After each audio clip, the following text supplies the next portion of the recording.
මේ සතිපට්ඨාන මාර්ගයේ හැර කිසිම කෙනෙකුට නිවන් ලබන්න වෙන මඟක් නැති බව භාග්‍යතුන් වහන්සේ දේශනා කළා. මෙය පමණයි නිවන් ලබන්න තියෙන එකම මාර්ගය. ඒ නිසාම ඒකායනෝ අයං භික්කවේ මග්ගෝ මහණෙනි මේ තමයි නිර්වාණය සඳහා තියෙන එකම මාර්ගය කියලා ශ්‍රී මුක ධාතුවෙන්ම පැහැදිලි කළා. ඒ මාර්ගය එකම මාර්ගය මාර්ග හතරක් බවට පත් වුණේ කොහොමද කියන කාරණාව විශේෂයෙන් අපි මේ දේශනා මාලාවේදී සාකච්ඡා කරන්න ඕනේ. අපි සතර සතිපට්ඨාන කියලා භාවිතා කරනවා. එකම මාර්ගය සතිපට්ඨාන හතරක් වුණේ කොහොමද කියන කාරණාව ඒ නිසා විශේෂයෙන්ම භාජනය කළ ගත යුතුයි මේ සාකච්ඡාවට මේ දේශනාවට. ඊට කලින් අපි විසින් මේ මාර්ගයට බැහැගන්න සම්පූර්ණ කරගත යුතු කාරණා කීපයක් භාග්‍යතුන් වහන්සේගේ දේශනාවෙන්ම අපිට මතු කරලා ඒ කාරණාවත් සම්පූර්ණ කරගෙනම තමයි අපිට මෙතෙන්ට යා යුතු වෙන්නේ. එහෙම නැත්නම් අපි යමක් අතහැරලා ගියොත් ඒ අතහැරපු එකේ අඩුපාඩුව දැනෙන්න පටන් ගන්න මේකේ මැදට ගියාට පස්සේ. ඒ නිසා අපි ඒ කාරණාවත් සම්පූර්ණ කරගෙනම මෙතෙන්ට යා යුතුයි. බුදුරජාණන් වහන්සේ දේශනා කරලා තියෙනවා මේ සතිපට්ඨාන දේශනාව නිර්වාණය සඳහා තියෙන එකම මාර්ගයයි. විනතනේ අපි විසින් මෙතනදී දැනගත යුතු කරුණු රැසක් භාග්‍යතුන් වහන්සේ හෙළි කරනවා ධර්මයේ සහ අට කතාවේ දෙකේම. මේ අට කතාව කියන වචනය විනතනේ අපි මේ දේශනාව අතරතුර වෙනම සාකච්ඡා කළ යුතු වචනයක් බවට පත් වෙනවා. මොකද වර්තමානයේ මේ අටුවාව පිළිබඳව බොහෝ දෙනාට විවිධ ගැටලු සහ ප්‍රශ්න තියෙනවා. සමහරු අට කතාව පිළිගන්නේ නැහැ. සමහරු අටුවාවේ භාගයක් පිළිගන්නවා. සමහරු සම්පූර්ණ ප්‍රතික්ෂේප කරනවා. ඒ නිසා තව පිරිසක් අටුවාව පිළිබඳව සඳහන් කරනවා. සමහරලාට ශ්‍රාවකයා මේකෝසේ මහ විශාල පටලැවිල්ලකට භාජනය වෙලා ඉන්නේ. කෝක හරිද? කෝක වැරදිද? කෝක පිළිගමුද? කෝක අනුමත කරමුද? කොයි මාර්ගයේ යා යුතුද කියන ගැටලුව ශ්‍රාවකයාට බොහෝ සෙයින් තියෙනවා. ඒ නිසා මේ දේශනාව තුළ මේ සම්පූර්ණ විස්තරයක් අපි මේ අටුවාව පිළිබඳව සාකච්ඡා කළ යුතුමයි. එතනට අවස්ථාව මේ දේශනාව ඉදිරියේ අපිට ලැබෙනවා. එතෙක් අපි මතක තියාගමු අට කතාව භාග්‍යවතුන් වහන්සේගේ ශ්‍රී මුක දේශනාවයි. භාග්‍යවතුන් වහන්සේගේ ප්‍රකීර්ණක දේශනාව හැටියට මේ අට කතාව විස්තරාර්ථ දේශනාව හැටියට අට කතාව සඳහන් වෙනවා. භාග්‍යවතුන් වහන්සේගේ විස්තරාර්ථ දේශනාව අපිට තේරුම් ගන්න බෑ. ඒකේ තරම් දීර්ඝයි. කොතරම් දීර්ඝද? පින්නතුනි භාග්‍යවතුන් වහන්සේ යම් නිවසක මාලිගාවක දහවල් දාණයට වැඩියනම් දානේ වළඳලා ඉවර වෙලා භාග්‍යවතුන් වහන්සේ දායකයාට කරන අනුශාසනාව මදක් දික් කරලා කළොත් එහෙම අද අපි පිටකයේ දකින දීඝනිකායයි මජ්ක්‍ධිමනිකායයි දෙකම තරම් දිගයි කියනවා මේ අනුශාසනාව. ඒ මේ ගෙදරක දානේ වළඳලා කරන අනුශාසනාව. අපිට හිතෙන්න පුළුවන් එතකොට මේ ගෙදර මිනිසුන්ට ආහාර ගන්න වෙලාවක් තිබුණ නැද්ද? රැ වුණාද? පහෝදා එළි වුණාද? අපිට හිතෙන්න පුළුවන්. එහෙම කාලයක් භාග්‍යතුන් වහන්සේට ගත වෙන්නේ නැහැ. මේ විචාරාර්ථ දේශනාවේ තරම් විචිත්‍රයි, ඒ තරම් දීර්ඝයි, ඒ තරම් වේගවත්. ඉතින් භාග්‍යතුන් වහන්සේ අපිට ඒ විස්තරාර්ථ දේශනාව අපිට එච්චරම අවශ්‍ය නැහැ. අවශ්‍ය නැහැ කියලා කියන්නේ ධර්මයේ අවශ්‍ය නැහැ කියන කාරණාව නෙමෙයි. ත්‍රිපිටකයට මේ ධර්මයේ මෙච්චර සංග්‍රහ විය යුතුයි. අට කතාවට මේ ධර්මයේ මෙච්චර සංග්‍රහ විය යුතුයි. ඒ ප්‍රමාණය මේ ශ්‍රාවකයන්ගේ නිර්වාණ අවබෝධය සඳහා ප්‍රමාණවත් කියන තීරණය කළේ සර්වඥතා ඥාණයෙන් මිසක් වෙන කිසි කෙනෙකුට එහෙම තීරණය කරන්න බැහැ. ඒ නිසා භාග්‍යතුන් වහන්සේ අපිට අවශ්‍ය කොටස මේ විදිහට අපිට ඉතුරු කරලා තියෙනවා.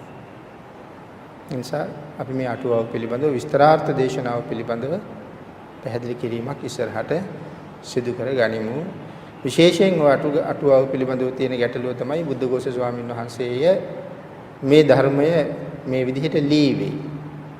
ඒ නිසා උන්වහන්සේට ඕන හැටියට ධර්මයේ වෙනස් වෙන්න ඇති.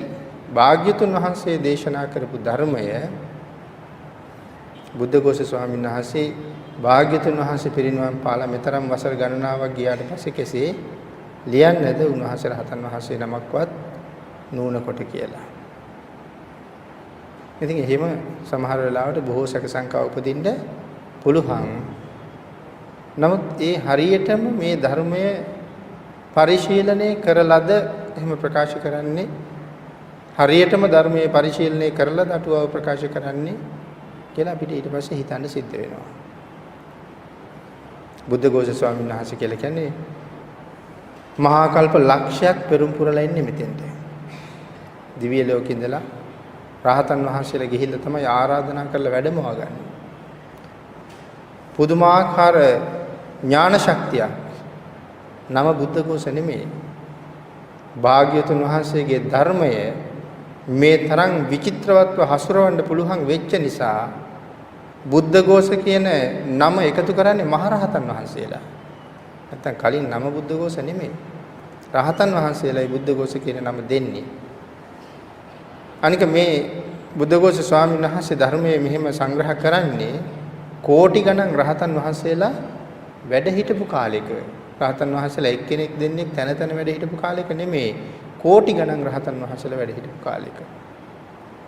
ඒ නිසා අපි මේක විශේෂයෙන් සාකච්ඡාවට භාජනය කරගත යුතුයි. මේ අවස්ථාවේ අපි සඳහන් කළා කරුණු කීපයක් අපි සාකච්ඡා කරන්න ඕනේ කියලා. ඒ භාග්‍යතුන් වහන්සේගේ අටුවාවෙන් මේ කරලා තියෙන විස්තරයත් එක්ක පළමුවෙන්ම විස්තර කරගෙන සාකච්ඡා කරගත යුතු කාරණාව තමයි සතිපට්ඨාන මාර්ගයේ ගමන් කරන්න කලින් මේ තිසරණ සරණ යාම කියන කාරණාව පිළිබඳව. තිසරණ සරණ යාම. නමුත් කොතෙක් සාකච්ඡා කළත් අපිට තෙරුවන් සරණ යාම කියන එක සාකච්ඡා කරලා ඉවර කරන්නත් බෑ. ඒ තරම් ගැඹීරයි, ඒ තරම් ප්‍රණීතයි. තිසරණ සරණ යාම කියන කාරණාව අපි ටිකක් කෙටියෙන් සාකච්ඡා කළොත් වෙනතේ තිසරණ සරණ ගියපු පුද්ගලයා තමයි බෞද්ධයා බවට පත් වෙන්නේ. තිසරණ සරණ ගියා කියලා කියන්නේ භාග්‍යවතුන් වහන්සේව සරණ ගියා කියන එකයි. ඉතින් භාග්‍යවතුන් වහන්සේ සරණ නොයා මේ ශාසනයේ දූවිල්ලක්වත් වෙන්න අපිට බෑ. එහෙනම් භාග්‍යවතුන් වහන්සේ සරණ යා යුතුමයි. භාග්‍යවතුන් වහන්සේ සරණ යන ආකාරය අපිට ධර්මයෙන් පෙන්වන ආකාර හතරක් පිළිබඳව භාග්‍යවතුන් වහන්සේ සරණ යන. බොහෝ දෙනා මම හිතනවා භාග්‍යවතුන් වහන්සේ සරණ යන මේ ආකාර හතර පිළිබඳව අවබෝධයක් තියෙනවා. පළවෙනි කාරණාව තමයි ආත්ම සන්නියාතන සරණාගමනය. 1. ආත්ම සන්නියාතන සරණාගමනය. 2. තත් පරායන සරණාගමනය. 3 කාරණාව පනිපාත සරණාගමනය. 4. ශිෂ්‍ය භාවෝපගමන සරණාගමනය. 3 කාරණාව. 4 කාරණාව පනිපාත සරණාගමනය. මේ කාරණා හතරෙන් එකක් යටතේ භාග්‍යතුන් වහන්සේ සරණ යා යුතුයි. එhmenan පළවෙනි කාරණාව ආත්ම සන්නියාතන සරණාගමනය. මගේ ආත්මය බුදුරජාණන් වහන්සේට පූජා වේවා. ජීවිතේ භාග්‍යතුන් වහන්සේට පූජා කරලායි තියෙන්නේ. පළවෙනි කාරණාව. දෙවෙනි කාරණාව මෙතරින් එතර යන මාර්ගය භාග්‍යතුන් වහන්සේ නිසා මට සකසා ගන්න පුළුවන්කම තියෙනවා. මෙතරින් එතරට යන මග සකසා ගන්න පුළුවන්. ඉතින් ඔක අපි කලින් සාකච්ඡා කරපු වෙලාවක සඳහන් කළා මේ බුද්ධං සරණං ගච්ඡාමි කියන ප්‍රකාශය පිළිබඳව. මේක දියුරුම් ප්‍රකාශයක් කියලා. හරියටම දියුරුම් දෙන්න ඕනේ භාග්‍යතුන් වහන්සේ ළඟ. ස්වාමීනි මම ඔබ වහන්සේ අනුව ගමන් කරනවා.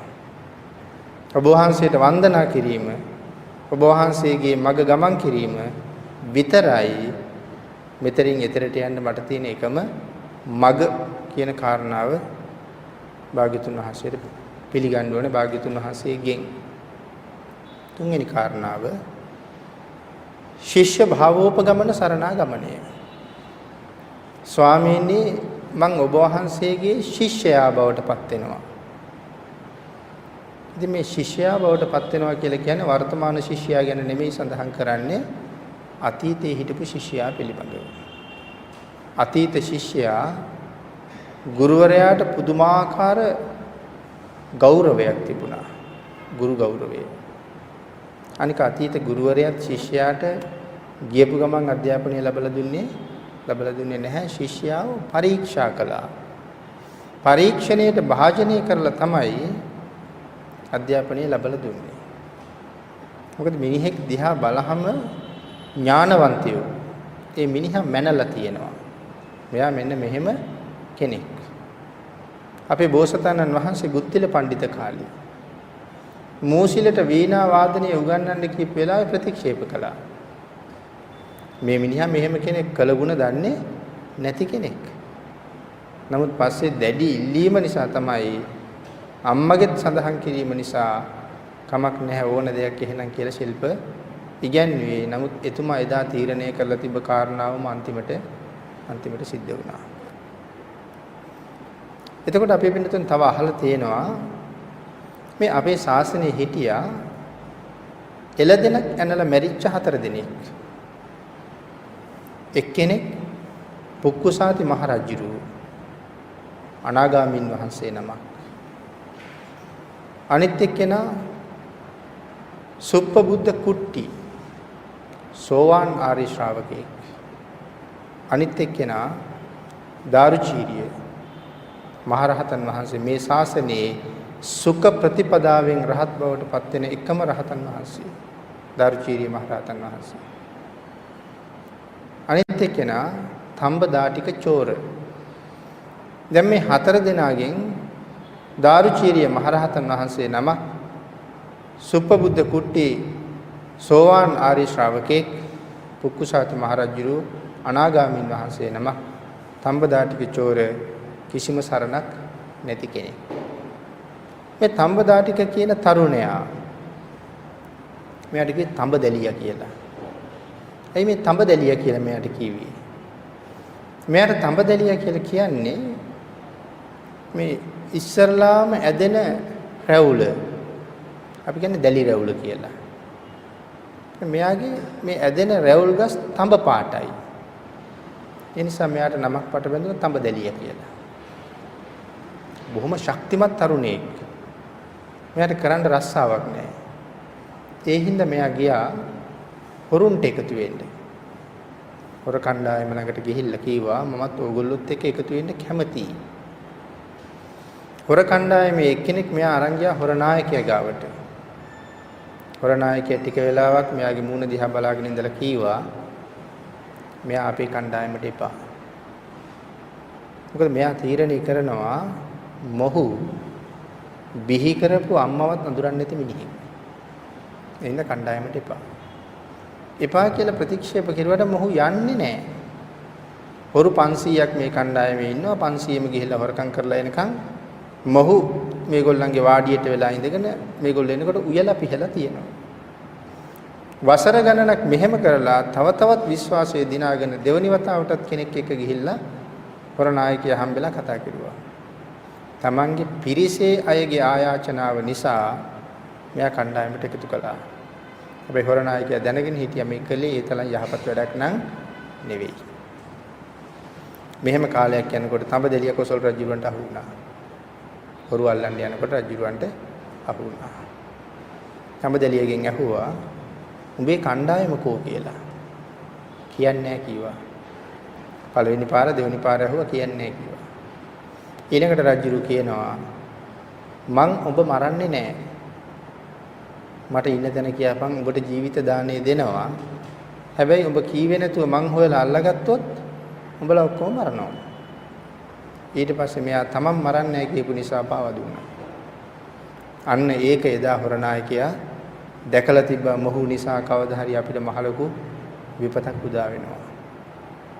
එහෙමනම් අතීත ගුරුවරයා කෙනෙක් දිහා බලලා ටික කාලයක් ඔහු අධ්‍යයනය කරලා ඔහුගේ ගතිගුණ මැනලා තමයි ඔහුට ශිල්ප කියලා දුන්නේ. ඒ වගේම අතීත ශිෂ්‍යයා ගුරුවරයාට පුදුම විදිහේ භක්තියක්, ලෙන්ගතුකමක්, ගුරු ගෞරවයක් තිබුණා. ඒ කාරණාව පැහැදිලි වෙන්න තවත් තැනක් මේ කාරණා ටික සඳහන් කරන්නේ එහෙමනම් ශිෂ්‍ය භාවෝපගමන සරණාගමණයෙන් සරණ යනවා නම් භාග්‍යතුන් වහන්සේට අපි කෙසේ කීකරු විය යුතුද කියන කාරණාව තහවුරු කරගන්න. අපේ පින්නතුන්ට මතකයි අපේ අඟුලිමාල ස්වාමීන් වහන්සේ අහිංසක. නමුත් තමන්ගේ සහෝදර ශිෂ්‍ය පිරිස ගොතාපු කේලම නිසා ගුරුවරයා මෙයාට කියනවා මිනිස්සු 1000ක් මරලා මට ගුරු පූජාවක් කරන්න කියලා.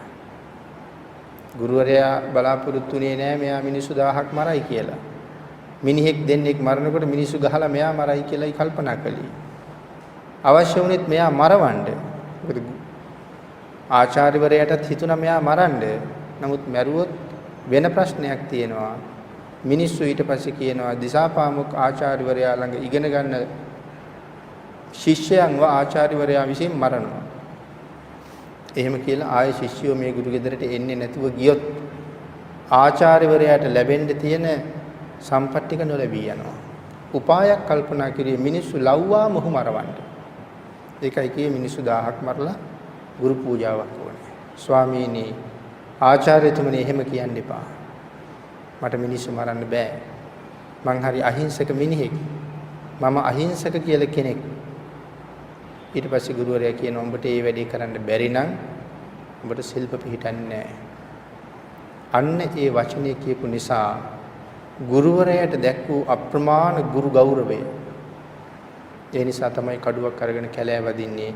මේ කැලෑ වදින්නේ කැලේට ගිහිල්ලා මං හොරෙන් පැනලා යනවා කියලා හිතාගෙන එහෙම නෙවෙයි. මිනිස්සු 1000ක්ම මරලා මේ ගුරු පූජාව කරලා තමයි ගෙදර යන්නේ. ඒ චේතනාවෙන් තමයි මේ කැලෑ වැදුනේ. එහෙමනම් ගුරුවරයා කීවොත් අහවල් දේ කරන්න කියලා ඒ වැඩේ නොකර ඉන්නේ නැහැ කවදාවත්. ඒ තරම් පුදුම ගෞරවයක් තිබුණා. එහෙමනම් ශිෂ්‍ය භාවෝපගමන සරණාගමනේ භාග්‍යවතුන් වහන්සේ අපට දේශනා කරලා තියෙනවා නම් යමක් මෙන්න මේ දේ කළ යුතුයි, මේ දේ නොකළ යුතුයි. භාග්‍යවතුන් වහන්සේ එපා කියපු දේ මුළු ජීවිතෙන්ම අතහරින්න ඕනේ. භාග්‍යතුන් වහන්සේ කළ යුතුයි කියලා දේශනා කරපු දේ දිවි හිමියෙන් ක්‍රියාවට නගන්න පුරුදු වෙන්න ඕනේ. ඒ තරම් පහසුද කාරණා එකක්වත්. ශිෂ්‍ය භාවෝපගමන සරණාගමන. අන්තිම කාරණාව පනිපාත සරණාගමනේ. ගුණය දැක සරණ යනවා. ඉතින් පින්නතුනි මේ මොකද්ද කියන්නේ? ඒකාන්තයෙන් මගේ මුළු ජීවිතේම ධම්මානුධම්ම ප්‍රතිපත්තියේ හැසිරෙනවා කියන කාරණාවයි මේ කියන්නේ. ධර්මානුධර්ම ප්‍රතිපත්තියට බාහිරව කිසි දෙයක් කරන්නේ නැහැ. ඉතින් මේ කාරණාව ඒ තරම් සුළුපටු කාරණාවක් නෙවෙයි. ඊටාම අසීරු කාරණාවක්. ඒ නිසායි සඳහන් කරන්නේ මේ ලෝකේ අමාරු දෙයක් තියෙනවා නම් මේ ලෝකේ තියෙන අමාරුම වැඩේ තමයි මෙන්න මේ බුදුන් සරණ යනවා කියන කාරණාව. හරියටම සරණ යනවා නම් ධර්මානුධර්ම ප්‍රතිපත්තියේ යෙදෙනවා නම් සියලුම දේශනා පිළිගත යුතුයි.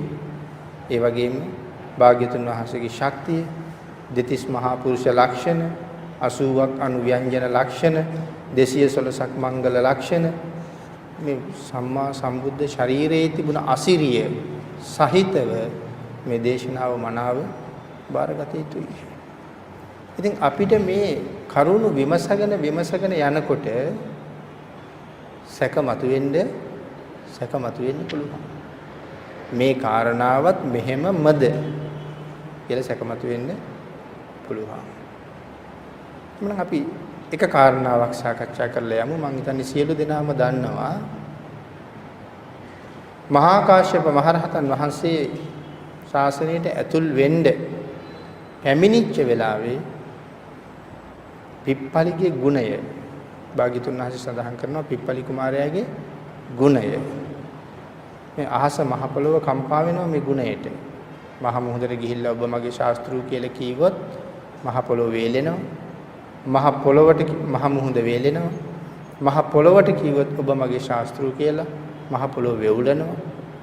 මහා මේරු පර්වතය ළඟට ගිහිල්ලා කිව්වොත් මහා මේරු පර්වතය ඔබ මගේ ශාස්ත්‍රූ කියලා මහා මේරු පර්වතය ඉහිරෙනවා. නමුත් භාග්‍යතුන් වහන්සේ සඳහන් කරනවා කාශ්‍යප ඔබ වාගේ ගුණවතුන් ලක්ෂයක් කෝටියක් ප්‍රකෝටියක් මගේ ළඟට ඇවිල්ලා මගේ වටේට ඉඳලා කිව්වොත් ස්වාමීනි භාග්‍යතුන් වහන්සේ ඔබයි අපේ ශාස්ත්‍රූ කියලා මම දෙපාරක් හිතන්නේ නැහැ. ඔව් කාශ්‍යපය මමයි ඔබලාගේ ශාස්ත්‍රූ කියලා කියනවා. කාශ්‍යපය ඔබලාගේ ගුණයට මේ සම්මා සම්බුද්ධ ශරීරයේ එක රෝම කූපයක්වත් හොලවන්න බෑ කියලත් දේශනා කළා. මේ පාංශුකුල චීවරයේ කොනවත් හොලවන්න ඔබලාගේ ගුණයට බැරි බව දේශනා කළා. එහෙනම් මේ තරම් අසීමාන්තික ගුණයක් මේ ලෝකෙ කිසි කෙනෙකුට හොලවන්න බැරි ගුණයක්. ඒක අපිට පිළිගන්න පුළුවන්ද කියන කාරණාව අපි අපින් විමසන්න ඕනේ. ඊළඟට පින්නතුනි භාග්‍යතුන් වහන්සේගේ ශක්තිය දස බල කියලා කියනවා.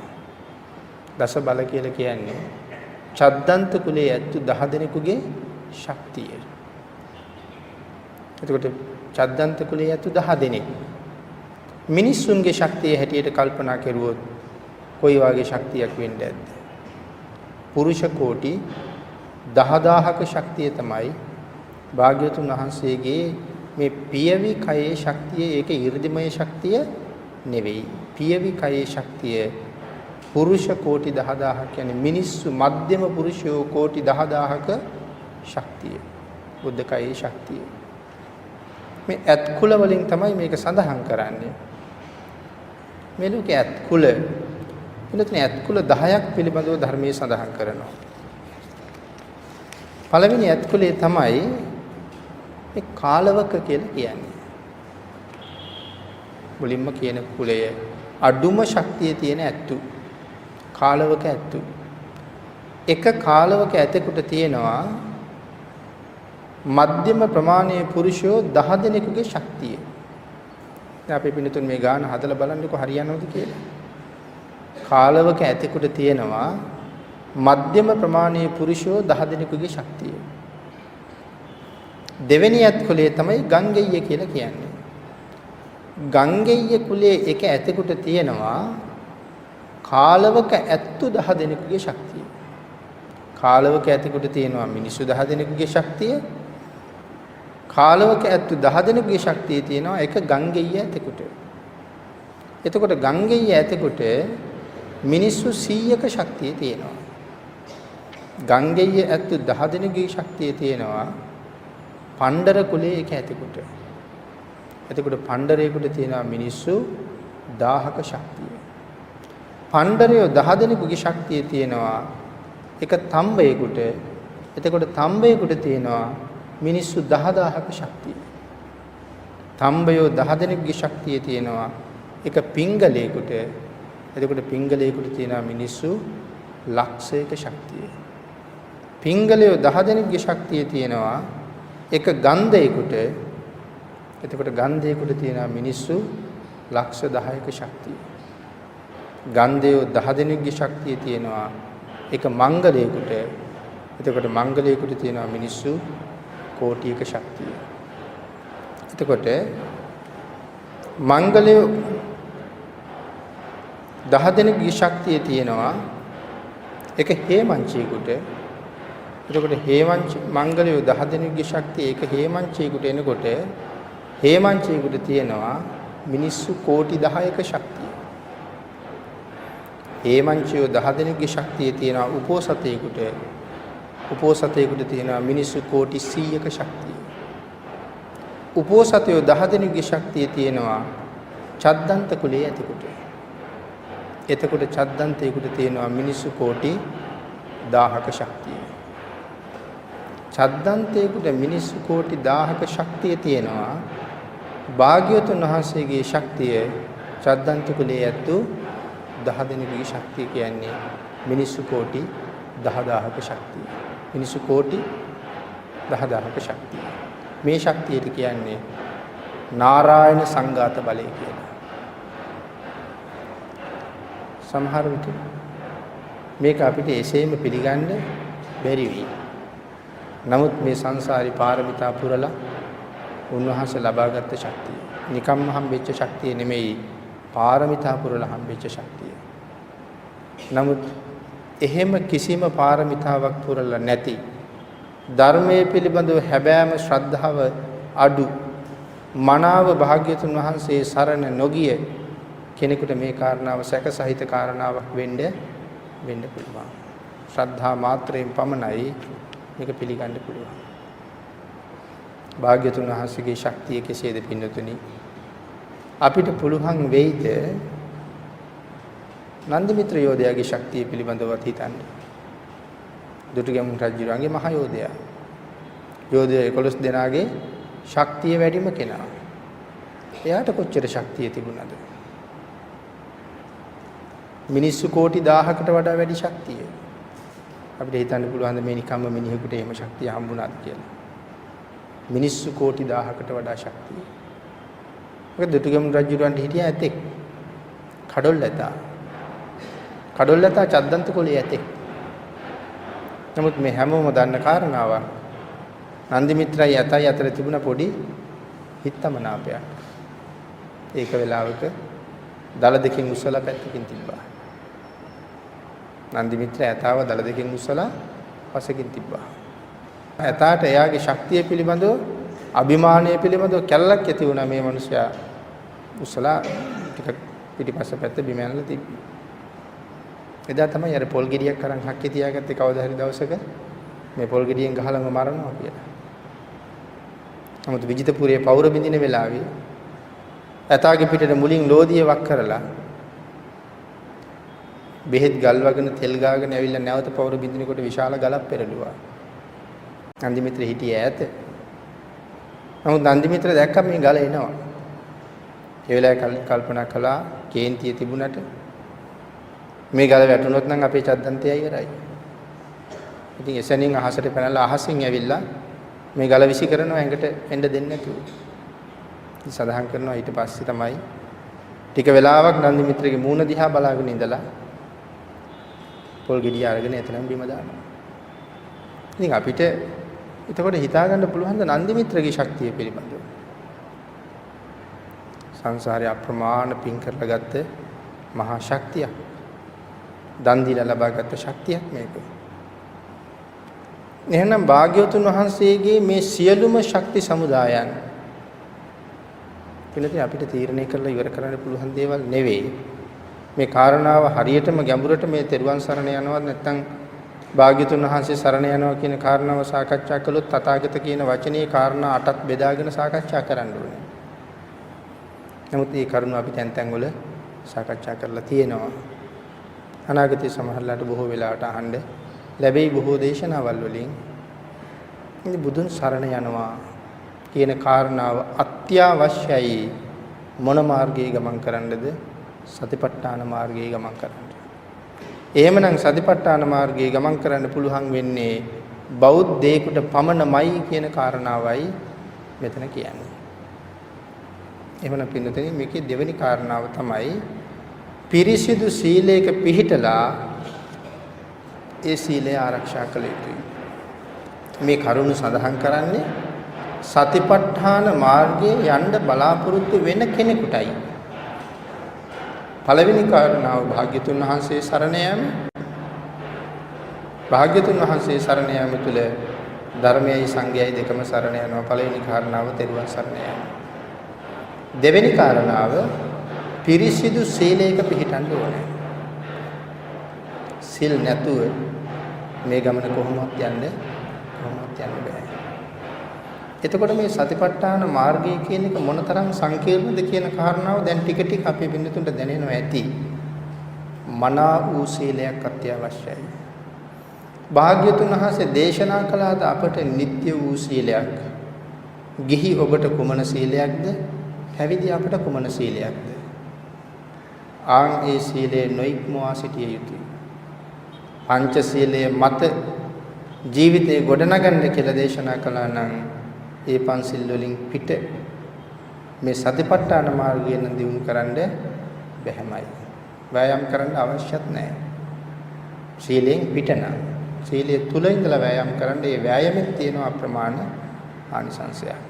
ඉතින් සීලයක පිහිටනවා, සිල් ආරක්ෂා කරනවා, රකින්නවා කියන කාරණාව ඊටාම ගැඹුරු කාරණාවක්.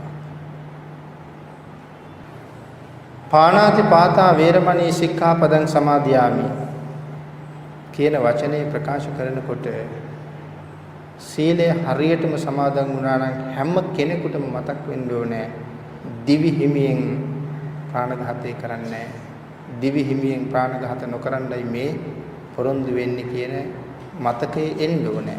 පාණාතිපාතා එක ඒ මතකයේ එන්න ඕනේ. අදින්නා දානායක කාමීසු මිච්ඡාචාරායක මුසාවාදා පිසුනා වාචා පරුසා වාචා සම්පප්පලාපා මිත්‍යා ජීවා මේ කරුණු ටික සඳහන් කරනකොට මේ වැරදි කාරණාව දිවි හිමියෙන් කරන්නේ නැහැ කියලා සමාදන් වෙච්ච දවසේ ඉඳලා පුරුදු වෙන්න ඕනේ. පෙර බැරි වෙන්නේ නැති. අද වෙනකනුත් බැරි වෙලා ඇති. නමුත් හරියටම අද සමාදන් වෙන්න පටන් ගත්තොත් අද ඉඳලා සමාදන් වුණොත් මේ විදිහට හරියටම හිතලා අදින් පස්සෙත් කඩනවා නම් ඉතින් ඒක ඛණ්ඩ සීල බවට පත් වෙනවා. කෙඩි කෙඩි යන්නේ ඒක. ඉතින් ඒකේ තරම් සාර්ථක නෑ ඛණ්ඩ සීලය. දැන් අද සමාදන් වුණා නම් දිවි හිමියෙන් කඩන්නේ නෑ. කැඩුනොත් භාග්‍යතුන් වහන්සේගෙන් අවසර සමාව ඉල්ලුවොත් සමාව දෙනවමයි. මේ සංසාර ගමනේ කෝටි ප්‍රකෝටි වාරයක් සමාව ඉල්ලලා තියෙනවා. අපෙන් නම් 7-8 ගමන සමාව දීලා ඊට වඩා නම් දෙන්න සමාවක් අපිට නෑ. නමුත් කෝටි වාරයක් ප්‍රකෝටි වාරයක් ඉල්ලලත් භාග්‍යතුන් වහන්සේ අපිට සමාව දීලා තියෙනවා. නමුත් අපි තවත් වැරදි කරනවා. යලිත් සමාව ඉල්ලනවා, යලිත් සමාව දෙනවා. සමාව නම් දෙනවා. නමුත් ඒ කැඩි කැඩි යන එක මට කොයිතරම් ප්‍රයෝජනවත් කියන තැනට අපි ආයුතුයි. නිසා අද ස්ථීරසාර සීලයක පිහිටිය යුතුමයි මේ මාර්ගයේ ගමන් කරන්න.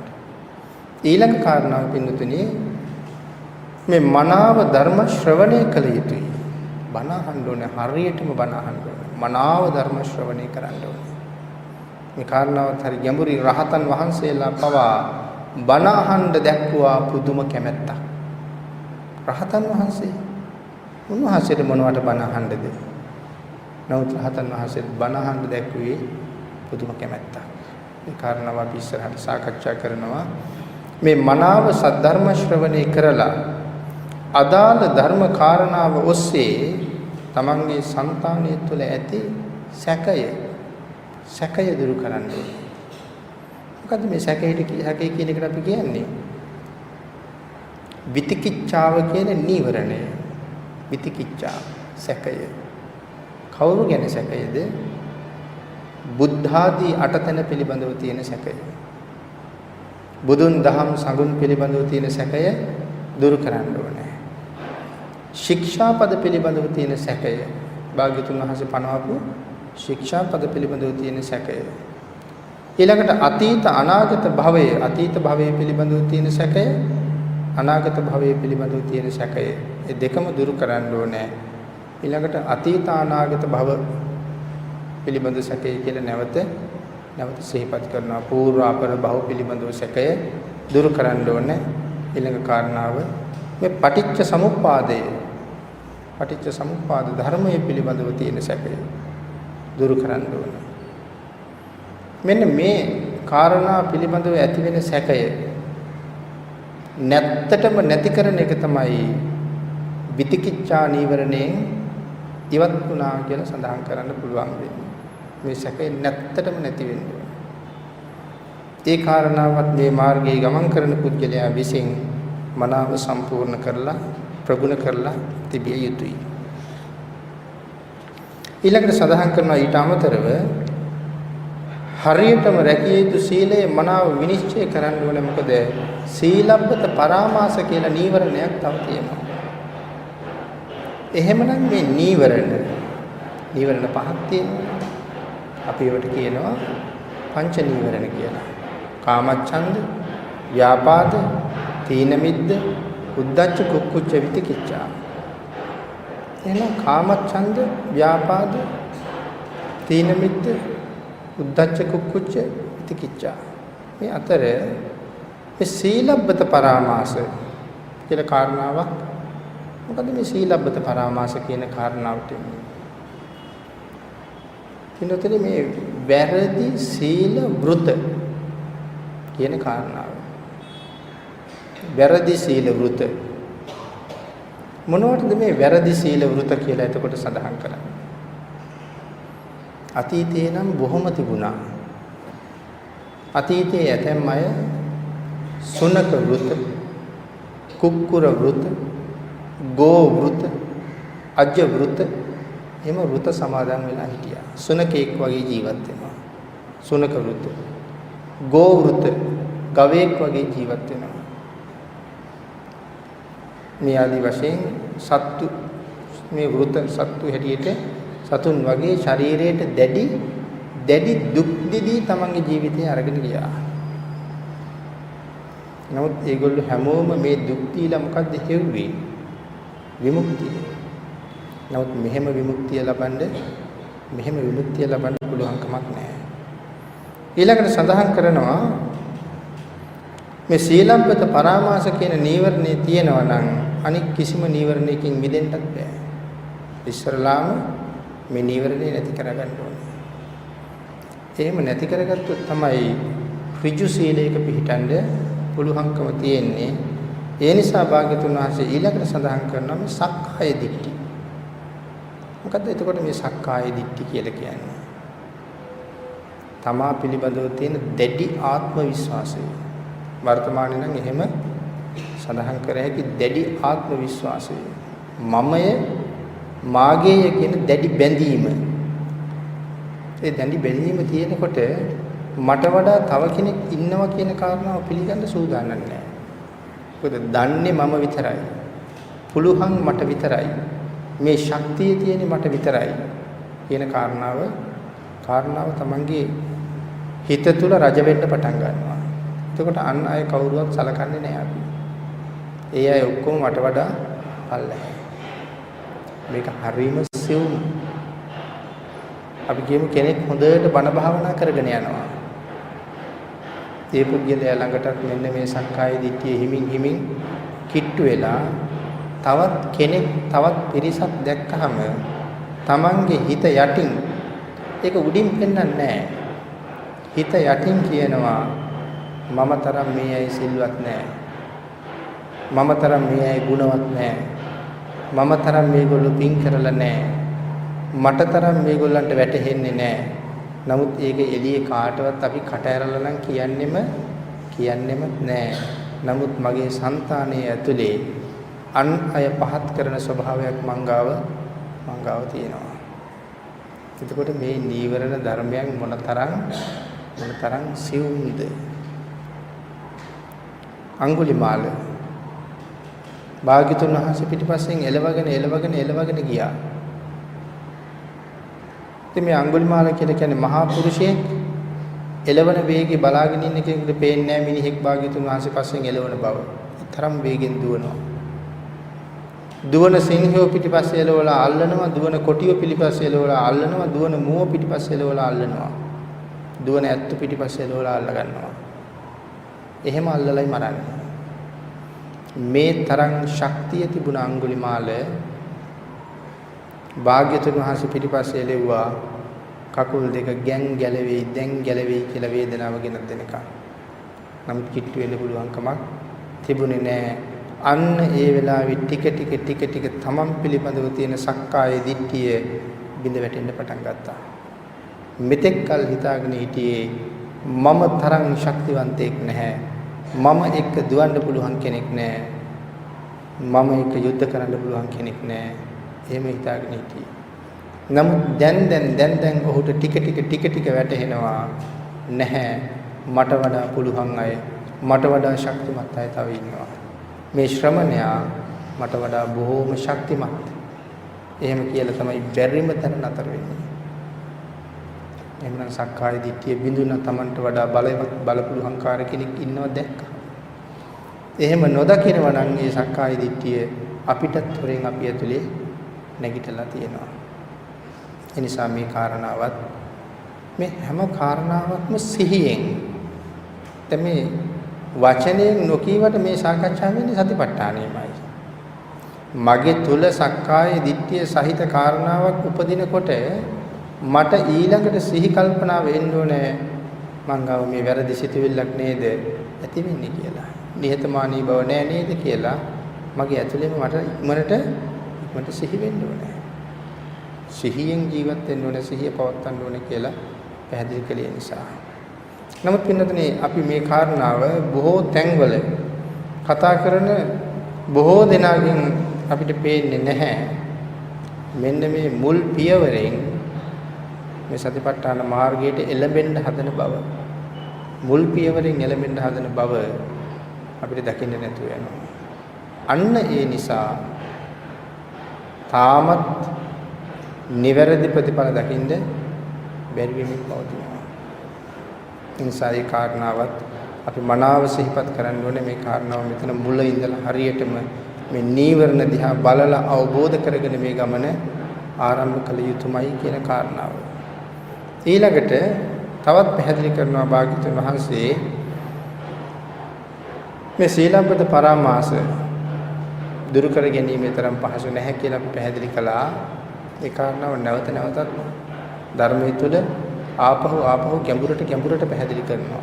ඒ ගැඹුරට භාග්‍යවතුන් වහන්සේ පැහැදිලි කරලා තියෙන්නේ අපිට ඒක ඊටා පහසුවෙන් කරගන්න බැරි බවම පෙන්වන්න ඕන නිසා. ඒ කාරණාව එසේ පැහැදිලි කරමින් මේක ඊටා සියුම් බව පැහැදිලි කරනවා. අතිශයින්ම සියුම් මේ කාරණාව. සීලබ්බත පරාමාස අපි ගාව තියෙනවද කියලා අපිට සැක ඇති වෙන්නත් පුළුවන්. මං ගාව තියෙනවද? මං ගාව නැහනේ. මට කිසිම සීලයේ පිළිබඳව සැකයක් නැහැනේ. භාග්‍යතුන් වහන්සේ දේශනා කරපු පාරමනේ ඉන්නේ. ඒතර එහෙම හිතුවට මෙච්චර කල්නම් ඒ පාරට එන්න බැරි වුණා. ඒ පාරට එන්න බැරි වුණා කියන්නේ මොකද්ද සඳහන් කරන්න තියෙන සාක්කිය? සාක්කිය තමයි අපි තාමත් මේ සංසාරේ යන්නේ ඒකට එන්න බැරි වෙච්ච නිසා. අදත් ඉපදිලා මෙතන මේ කාරණාව අහන්නේ තාමත් හරියට මෙතෙන්ට එන්න බැරි වෙච්ච නිසා. එහෙනම් මමවත් දන්නේ නැහැ මගේ තුල සීලබ්බත පරාමාස තියෙන බව. මොන තරම් සිහියෙන් සහ ධර්ම ශ්‍රවණය කරලා මේ කාරණාව අවබෝධයෙන් මේක තුලට එබිලා බලන්න වෙයිද කියන කාරණාව එතන තියෙනවා. ඊළඟට මෙහි ගැඹුරු බව භාග්‍යවතුන් වහන්සේ නැවත වතාවක් දේශනා කරනවා. අතිශයින්ම ගැඹුරුයි, ගම්භීරයි. බොහෝ දෙනෙකුට මේ කාරණාව ඉතා අමාරුවෙන් තේරුම් ගන්න සිද්ධ වෙන බව පින්වතුනි අධ්‍යයනය කරන මේ ලෝකයේ ඇති පරම සැපය සොයන ක්‍රමයයි. අපි මේ අධ්‍යයනය කරන්නේ මේ ලෝකේ තියෙන පරම සැපය සොයන ක්‍රමයයි. මේ පටිච්ච සමුප්පාද මාර්ගයෙන්, සතිපට්ඨාන මාර්ගයෙන් මොකද්ද ලෝකේ තියෙන පරම සැපය? නිර්වාණ සැපයයි. අන්න ඒකයි මේක ඉච්චර අමාරු. අපිට අනිත් ලෞකික සැප අපි පින්නතෙන් හිතන්නකො ලෞකික සැප අපිට ලබා ගන්න පහසු වුණාද කියලා. අපේ ජීවිතවල අපි එදිනෙදා පවතින මේ ඒ අවදීන් නැත්නම් තම තමන්ගේ හැකියාවන් ශක්තියින් අපිට පහසුවෙන් ලබා ගන්න පුළුවන් වුණාද? ඒ ලෞකික ශක්තියින් එකක්වත් පහසුවෙන් ලබන්න බැරුව ගියා. අපි කියමු අපිට ඉගෙන ගන්න කාලේ සිහිනයක් තිබුණා වෛද්‍යවරයෙක් වෙන්න ඕන කියලා. නමුත් මං වෛද්‍යවරයෙක් වෙන්න උත්සාහ කළේ නැහැ. ඇයි උත්සාහ කළේ නැත්තේ? මට ඉගෙන ගන්න තරම් වියදම් කරන්න ආර්ථික පසුබිමක් ඒ කාලේ අපේ ගෙදර අයට තිබුණේ නැති නිසා මම ඒකට උත්සාහ කළේ නැහැ. නමුත් මගේ හිතේ තියෙන වෛද්‍යවරයෙක් වෙන්න ඕන කියලා. අනිත් කාරණාව මට ගොඩාක් වෙහෙසලා මහන්සි වෙලා පාඩම් කරන්න පුළුවන් කමක් තිබුණේ නැති නිසා මම පාඩම් කළේ නැහැ. නමුත් වෛද්‍යරුවෙක් වෙන්න ඕනකමක් තිබුණා. අනිත් කාරණාව මට පාඩම් අමතක වෙනවා. කොච්චර පාඩම් කරුවත් මතක තියාගන්න බෑ. නමුත් වෛද්‍යවරයෙක් වීමේ සිහිනය අතහැරිලත් නැහැ. අම්මට සලකන්න වුණා, තාත්තට සලකන්න වුණා. තාත්තා නැති වෙච්ච නිසා ගෙදර බර කරට ගන්න වුණා. මේ එක කාරණාවක්වත් කීවා කියලා කවුරුවත් අනුකම්පා කරලා මට වෛද්‍යවරයෙක් බවට පත් වෙන්න සහතිකයක් දෙනවද? දෙන්නේ නැහැ.